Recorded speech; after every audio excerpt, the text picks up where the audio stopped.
Hello hello, സാധനം വാങ്ങാൻ പോയില്ലേ? അതാ പോയിക്കൊണ്ടിരിക്കുക. വേഗം സെറ്റാക്കിട്ടോ. ഓക്കെ ഓക്കെ അപ്പൊ വിളിക്കാം. നീ സാധനം വാങ്ങാൻ പോണ്ടേ? ഇല്ല വേണ്ട, ഞാൻ പോവാ. അല്ലേലും ആ ചങ്ങായി ഇല്ല ഞാൻ നന്നായി. ഇല്ലേ പരിപാടി മൊത്തം നെഗറ്റീവ് അടിച്ച് കൈ തന്നെ. അത് ശരി. പിന്നെ നിങ്ങൾ രണ്ടാളെ സ്വഭാവം വെച്ച് ഞാൻ കാര്യം പറയാം. അവിടെ പല സാധനങ്ങളും ഉണ്ടാവും. ഒന്നും എടുക്കാൻ നിൽക്കണ്ട. ആവശ്യമുള്ള സാധനങ്ങൾ മാത്രം എടുക്കാൻ പോരാ. പിന്നെ അതിന് മാത്രം പൈസ മുടക്കി ചിലവാക്കുന്ന പരിപാടിയല്ല, ചെറിയൊരു പരിപാടിയാണ്. ആ ബോധം എല്ലാവർക്കും മനസ്സിലുണ്ടാവണം. ഓക്കെ, നിങ്ങൾ പോരുന്നില്ലേ? സാധനത്തിനൊക്കെ എന്താ വില? പിന്നെ ഈ 10 പേരാണ് ഇത് മൊത്തം എടുത്താലേ മതി. എന്തിനാ എത്ര ഉണ്ടാക്കി? നമ്മൾ ആകെ 5 പേരുള്ളൂ. ഈ ഫോട്ടോ എടുക്കുമ്പോൾ മാറി മാറി എടുത്താൽ മതി. എന്തിനു ഇതെടുത്താലോ?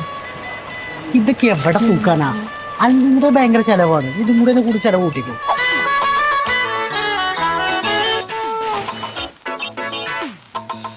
എന്താണ് എന്ത് റെഡി? എന്ത് പരിപാടി? ഇതൊക്കെ പോയി സെറ്റ് ചെയ്യണം. അതിന് നമ്മള് ഇപ്പൊ ഒരു 3-4 ആൾക്കാരുണ്ടാവും. റിസാനെ വിളിച്ചാ? ബാക്കിയൊക്കെ ഇനി റൂമിൽ സെറ്റ് ആക്കാം. കിട്ടി കിട്ടി കിട്ടി കിട്ടി.